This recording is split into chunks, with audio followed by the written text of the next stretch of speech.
Welcome, everyone. Today's topic is very exciting. So, I was hoping that all of you will be here because I'm going to talk about one of the most important subjects for entrepreneurs as it relates to financing your business. Many people actually struggle with financing their businesses, both those who are doing side hustles and those who already have established business. One of the commonest challenges I experience in my coaching work with small businesses is how to finance our business. And tonight's topic is ring. So the topic tonight is why you should not, why the best time to borrow from the bank is when you do not need it. In other words, the best time to borrow from the bank is when you don't need the loan, when you don't need the money from the bank. And then what I hope to do for your business is to take you from a place where you are the one running after the bank for money to where it's the bank running after you to give your money. Do you know there are people like that? There are businesses like that. So type in the comment section, would you rather be the person, the entrepreneur, running after banks for money? Or would you rather be that entrepreneur that the banks are running after for money? Let me know in the chat. Let me know in the comment section. Would you rather be the entrepreneur that the banks are running after to give you money? Or would you rather be the entrepreneur who is running after the bank to give you money? You go today, they say, oh, bring your mother. The next day they tell you, bring your grandmother. The next day they tell you, bring your great uncle from your mother's side. And then they give you all these requirements until all your house documents and everything is in their hands. But do you know, what if I told you that there are businessmen, there are entrepreneurs that they do not ask for anything? The banks don't ask for anything. And they give them the money, even without all those papers. I know one particular entrepreneur. Many of you know him. And it's in the public space, so I can mention his name and mention the bank. So it's a Nigerian bank, gave this man 32 billion naira. Did you hear that correctly? 32 billion naira. So his name is Cosmas. What's his last name? The owner of Coscharis Industries. The bank gave him 32 billion. And they came to his house, if I remember correctly. No signing of documents, nothing. Because this man has developed so much integrity, so much business acumen, so much entrepreneurial genius that the banks actually run to them. Do you know it's to the advantage of banks that they give you money? Did you know that? Do you know it is to their advantage that they give you money? But many of you complain because I teach in the business schools. I talk with entrepreneurs all the time. I coach business owners. And then everyone thinks that their biggest problem is to raise money from the bank. And I don't like that subject. I don't like it because when you are the kind of person always running after looking for how can I find money to borrow from the bank, it tells me a lot about the kind of entrepreneur you are. I'm telling you, a couple of months ago, it's not once or twice, my bank manager, in one of my banks, has been reaching out to me to give me money. So what I'm telling you is not theory. They have been coming to me. He has come to me in his office. He said, let's do something together. We have, so much capital. We have so much that we can do with you. But because I've experienced the bank before, when I tell you on my posts that you should be very careful or intentional about borrowing money from the bank, because I discovered that most businesses in this part of the world are working for the banks. They are working for the banks. And I told you, you will never see that sort of thing in the newspapers. You will never. It shocked me because for many of these businesses I worked with, they were heaving under heavy indebtedness to banks. They were heaving under heavy interest rate payment. I watched business owner after business owner would sweat when it was time to pay the bank and the interest was not there. I knew a particular woman, she always had high blood pressure and serious panic attack when it was time to pay the bank, which also coincided with when she needed to pay the salaries of her employees. I have seen the pain in the eyes of business owners who are just working for the banks. I am not sure you've heard anybody else say it. I'm telling you really sincerely, because I mentioned it the other time, and then a lot of people came to my post, to throw insults and all that. But this is what I see every day. This is what I experience. People usually think, oh, okay, it's such an easy thing to borrow money. Once they borrow money from the bank, all their problems are solved. No, sir. If you don't do what I'm going to tell you tonight, I have been there. I've done this work for almost 20 years, working with businesses.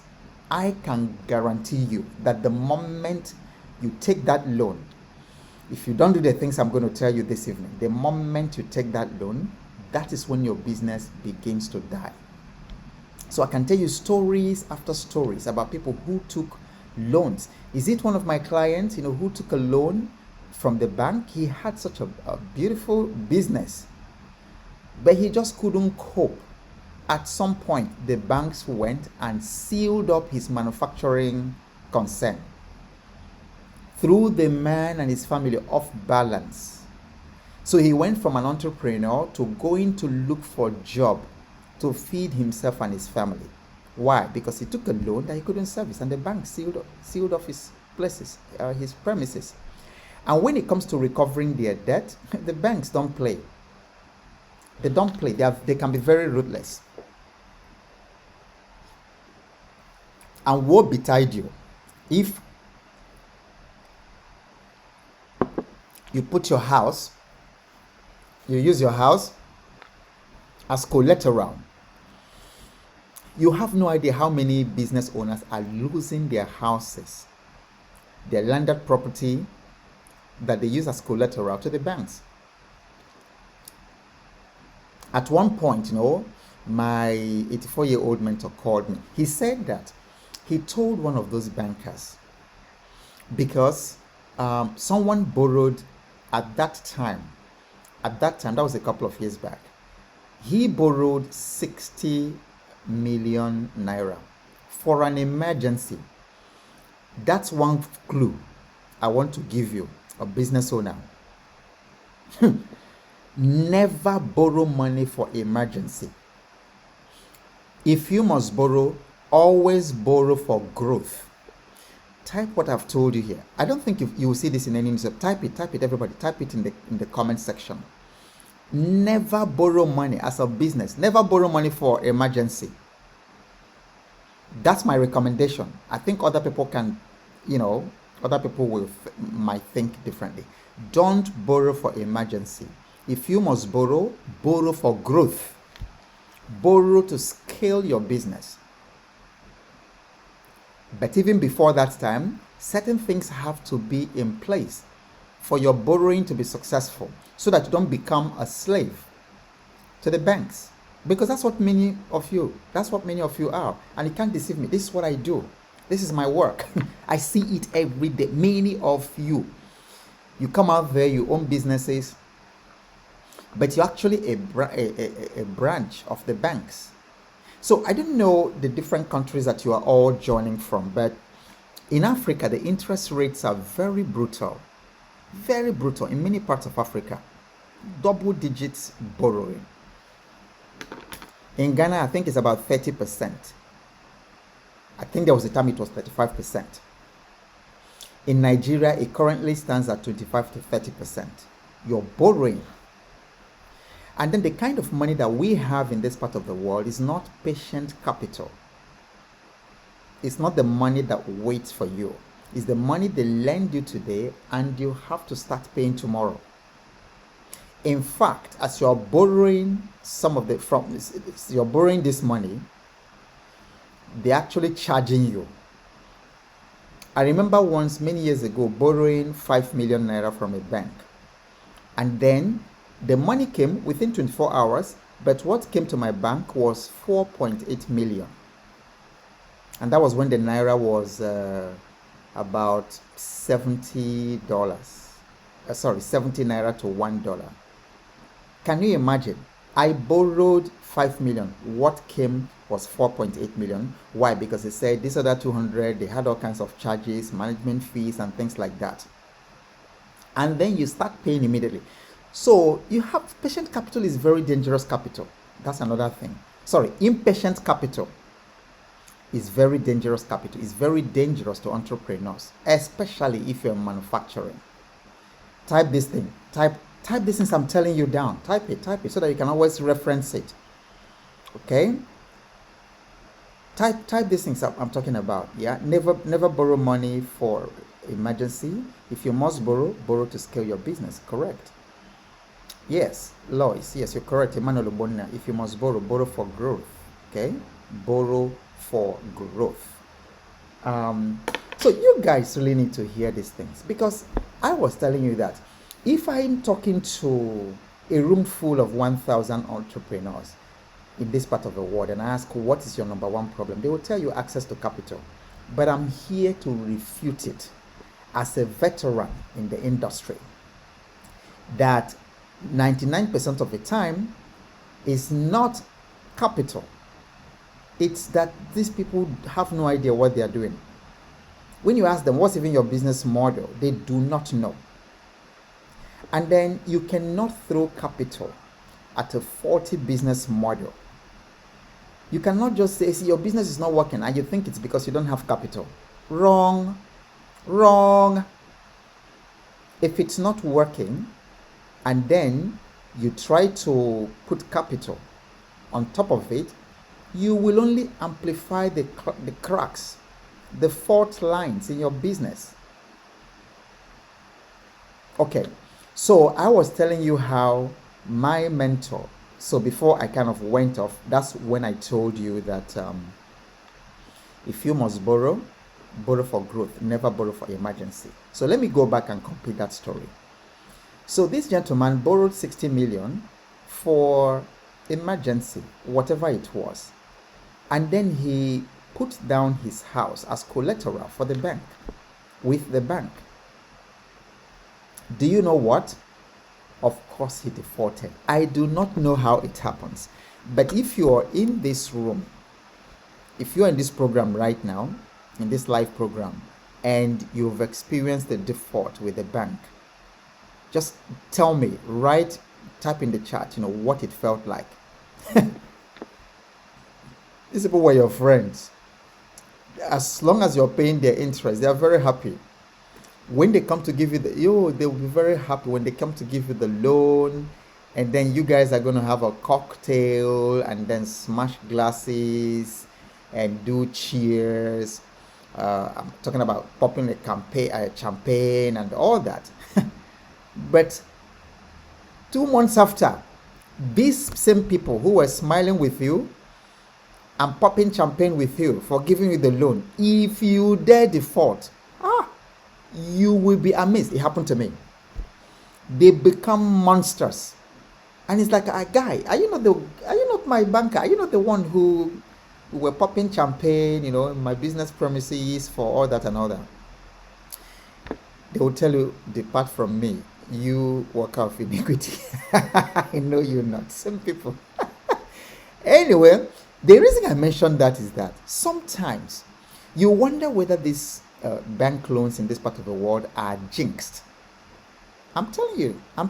See, I'm using words that the ordinary person wouldn't use, but I'm using these words deliberately because of what I have seen.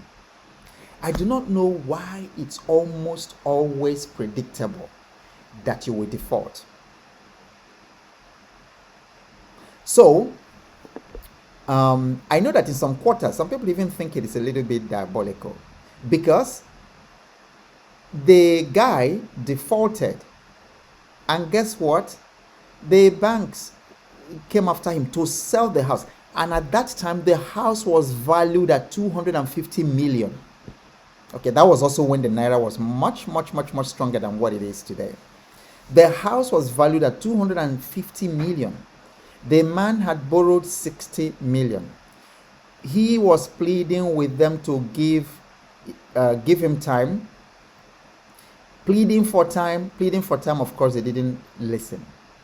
And then what some people have actually found out is that these people turn around and sell these assets to themselves.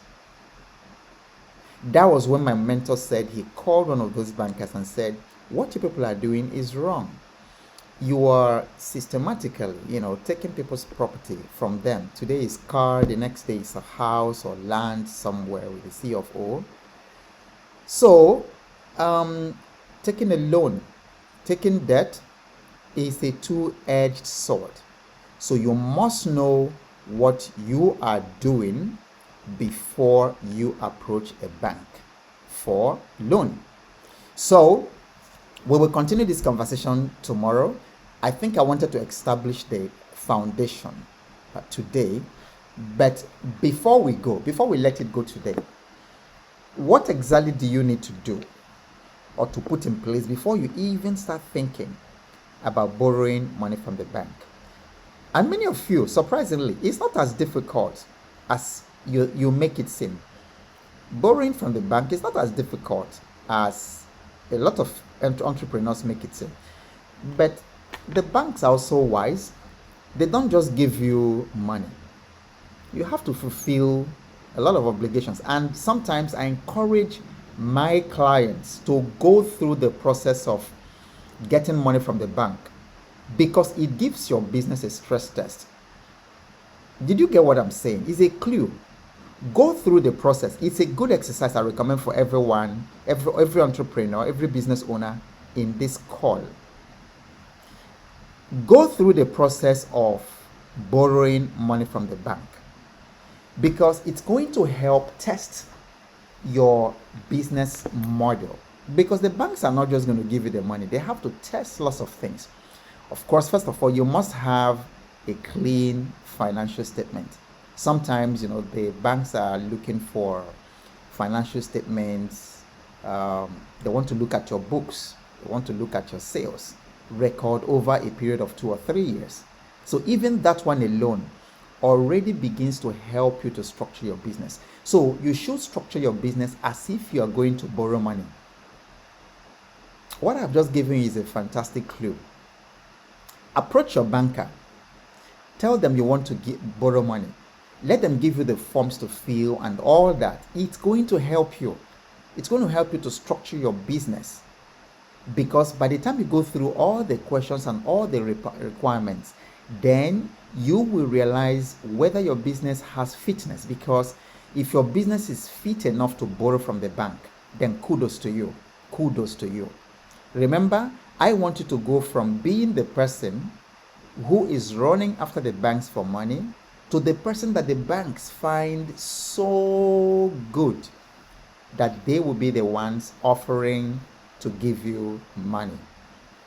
So the first thing you should do, the first thing I recommend that you do if you want to borrow money from the bank is to conduct a thorough assessment of your financial health, the financial health of your business. So everyone type in the comment section, financial health. And then many business owners don't even know what it means, what the financial health thing, means, what it represents. Okay, so you need to, first of all, assess your financial health, the financial health of your business. And the place to begin is to start by taking a comprehensive look of your business model.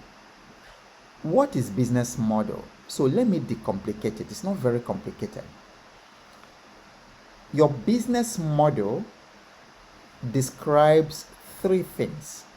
Okay, first of all, the fulcrum of your business model, the central foundation of your business model is value. Is value. And value is as defined by the customer. Type it down here because it's really important. Type it in the comment section. Value is as defined by the customer, not you, because that is very central. Value is central to business model. I know a number of you actually asked me in one of your comments, a number of you asked me to talk about business model.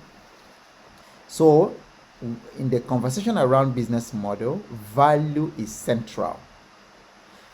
Business model therefore defines three things: how you create value for the customer, how you distribute this value, how you communicate it, how you distribute it, how you deliver it to the customer.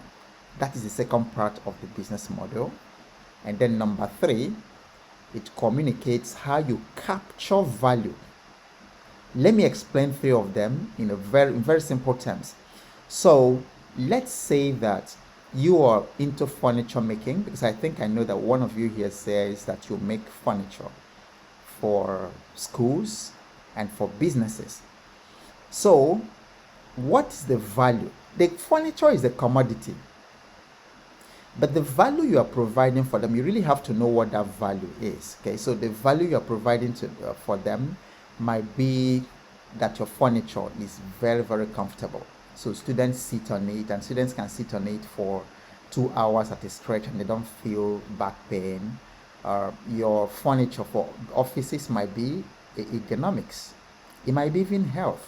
So it might be ergonomics. Your furniture cures back pain, so people who work in the offices can sit in this on this furniture and work all day and not complain of back pain, as opposed to your competitors' furniture. Now, so your value in the market becomes economics. It becomes comfort. Is that correct?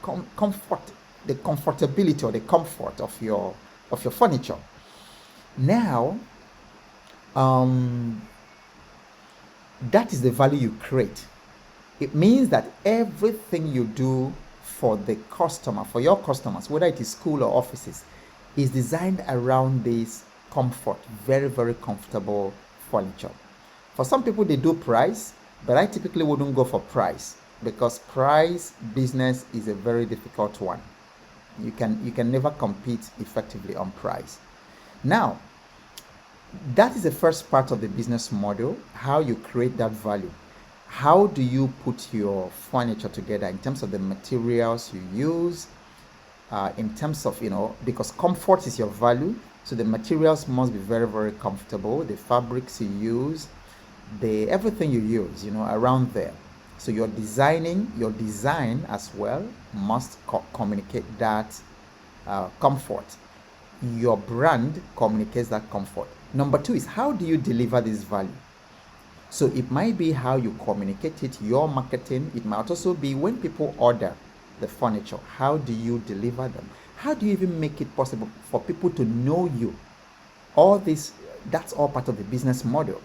The third part of the business model is, how do you capture the value that you are creating, that you're putting there, that you're broadcasting in the marketplace? In other words, how do you get paid as a business?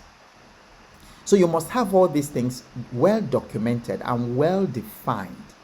So in your assessment of your financial health, in your assessment of your business health. So we are going to stop at this first part today. Tomorrow we're going to continue the conversation around how do you actually assess the financial health. And then, how do you also assess your revenue generation mechanism? Because it might be possible that your revenue generating process is flawed. So it doesn't matter how much money that the bank puts in there, you are only going to worsen the problem. Because if you're leaving money at the table, let's say for every $10 you produce in value, you're losing $8. if they put money, if they put $1 million dollars into your business, you are going to be losing 800,000. You just magnify that, because the crack gets wider the more you throw money at it. So that's why it's important to fix your business model before you start thinking about throwing money at it, because money is not a miracle that once you put it into your business, it will now take care of all the inefficiencies in the system, in your processes. Money does not automatically take care of the lack of productivity of your employees. Money does not immediately take care of the wastes in your business. It only amplifies them. So you have to ask yourself, where are we leaving money on the table? Because if you add more money, then you are losing more money. And this is why you become a slave to the bank, because you have to continue to pay their interest at exactly the same wastages that you're experiencing in your business. All right. Has this helped somebody? Yes. I can see. Yeah, I can see. Yeah, Mary says very insightful. Watching from Kenya. Thank you, Mary. Beniza, good evening, coach. Blackwood Caspian, my guy. Good morning from Philippines. Oh my goodness, it's already morning there. Okay. Money Be Felix says, would you like to share knowledge with me? Okay. Yeah, that's what we do every evening, 8 p.m. GMT. Lois, you're amazing. So Lois captures a fantastic summary of what business model. So business model defines how to create value to a customer, how you deliver value to the customer, and how you capture value. Fantastic, fantastic, Lois. You are becoming one of my value students. Patricia also captures it fantastically well. Excellent, Patricia. Well done. Fantastic. Okay. Yes. So Sam JB say thank you. Priska says yes, sir. Massive value. Dominic is watching from Benin City.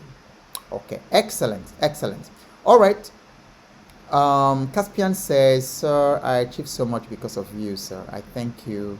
I sent you DM at WhatsApp. You're the most effective mentor. Thank you very much. That is very kind of you to say. Tony Trucks would be happy to join tomorrow. You're joining us from Dubai.